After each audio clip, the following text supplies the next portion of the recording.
The Galaxy Invader, huh? Well, a lot of great movies have dealt with aliens.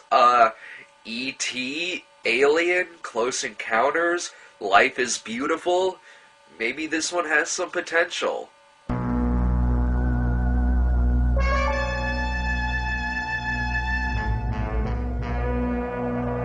Okay, so that's just the opening credit sequence. We're still early on in the movie. It could be decent. What the hell is that? So that's our Galaxy Invader, huh? This thing? Oh, for God's sake, he's the fucking Swamp Thing, and from space. What the fuck planet does he come from? Craven 6? Look at this fucking suit. He looks like the less popular and less talented brother of the Swamp Thing. The Joey Travolta of Swamp Things, if you will. Aside from the fact that the Galaxy Invader looks like the Swamp Thing, why am I getting the feeling that I've seen this movie before? And I'm not thinking from Creature from the Black Lagoon either. Just could be my imagination.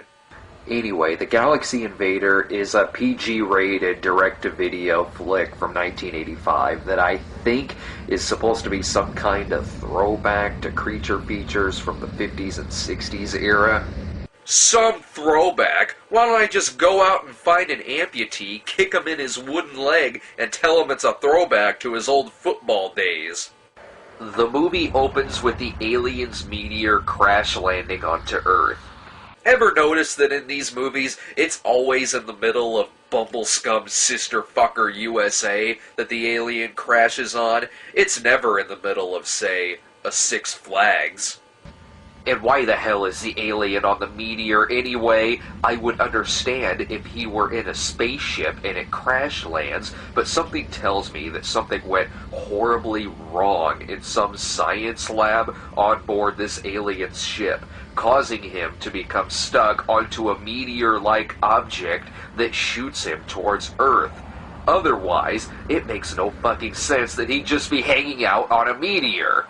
And if he has any reason for being on Earth, then I have no fucking idea. He doesn't talk, and he only kills in self-defense. He could at least crush some heads just for the hell of it. We then meet our main characters. Can I have some coffee, Ma? No. Coffee ain't no good, Annie. It makes you nervous. Shut up, JJ. Really? I have to hang out with them for the next 80 minutes? These are the people who Jason kills in the opening sequences. They're not the film's glue.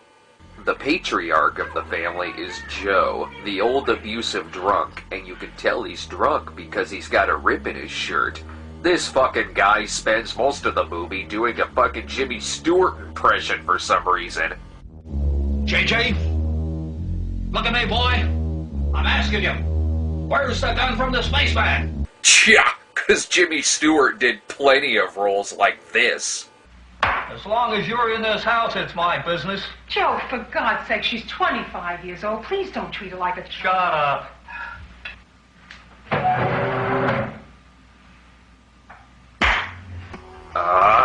This is the most unlikable father I've seen since the John Holmes-looking motherfucker in Satan's Children. And guess what? We've got to spend most of the movie with this asshole. I hope this fucking alien doesn't think the whole human race is like this.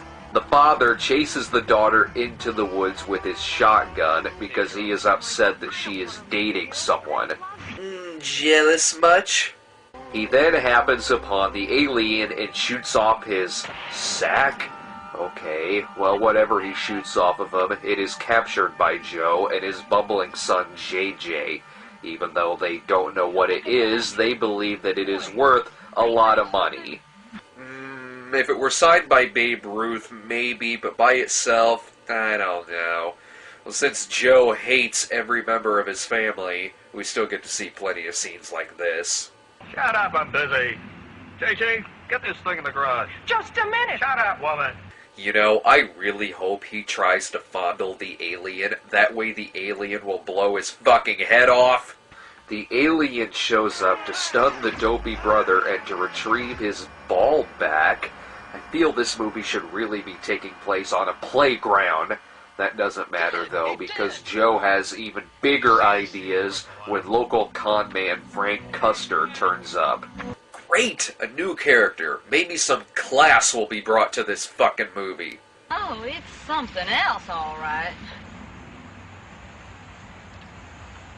Ugh! Ugh, this movie is so fucking trashy that it makes Squirm seem as sophisticated as Gosford Park. Actually, there are a couple other characters in the movie. The meteor crash is witnessed by a student who calls a former science teacher of his to let him know of the landing, and the teacher acts every bit as concerned as a bad actor trying to act concerned would act. Okay, stay by the side of the road near the field. I'll, give me time to make a few phone calls. I can be there about 6 hours from now, okay? This guy is kind of a bastard, too, because he makes the poor kid wait about 6 hours before he finally shows up the next fucking day. Prick. But the main focus is on the rednecks. I'm sorry, I'm just still getting this odd feeling of deja vu. I mean, I know that if I were to have seen this movie before, you'd think that I would remember it, but there's something very familiar about all of this. Probably nothing. So Joe and Custer Already I'm worried. managed to round out some drunkards at the local bar to help them capture the alien wandering through the forest. Okay, so this plan should work. All they have to do is just carry themselves in a calm, orderly fashion, and if they play their cards right, they could get hold of this alien.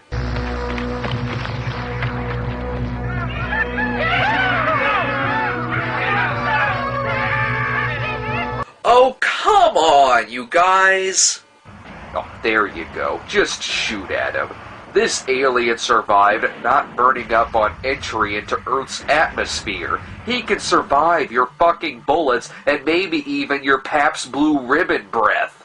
Well, every being has an off day, and the alien actually is captured. Turns out his white ball is the on switch to his laser gun. Rednecks, booze, and guns don't mix.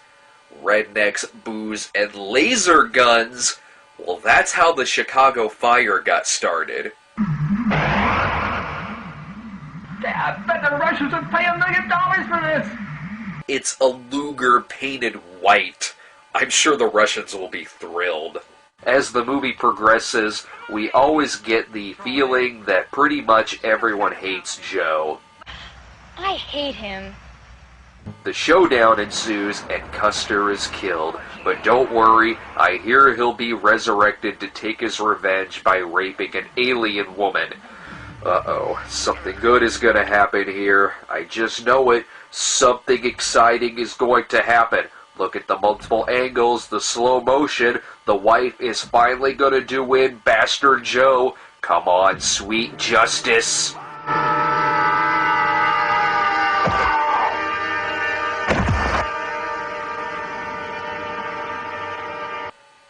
What?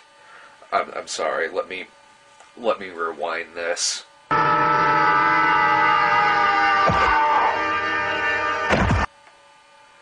One more time.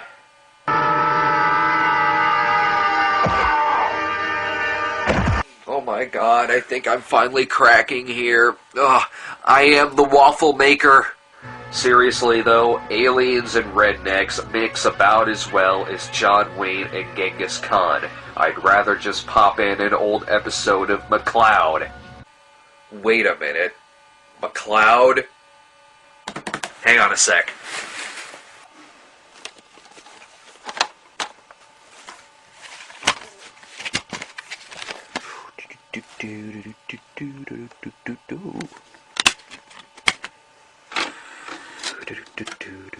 Huh? Track of the Moon Beast. I'll get to you later. Okay. Invention there. Oh, pod people got no reason to live. That's it. That's where I've seen this. This is the fucking movie that is shown in the opening credit sequence to Pod People. Pod People was released in the 80s on video by Film Ventures, a company that liked to specialize in recreating the movie's opening credit sequence by splicing in footage from completely unrelated movies. They did the same thing with Cave Dwellers and with Godzilla vs. the Sea Monster. I think it was part of some gimmick that they had to distract us from how bad their movies were by showing us brief clips of movies that were even worse. So thank you, Galaxy Invader. You provide the pus on Pod People's carcass. The biggest scientific event in the entire history of the world is being lassoed by a bunch of rednecks.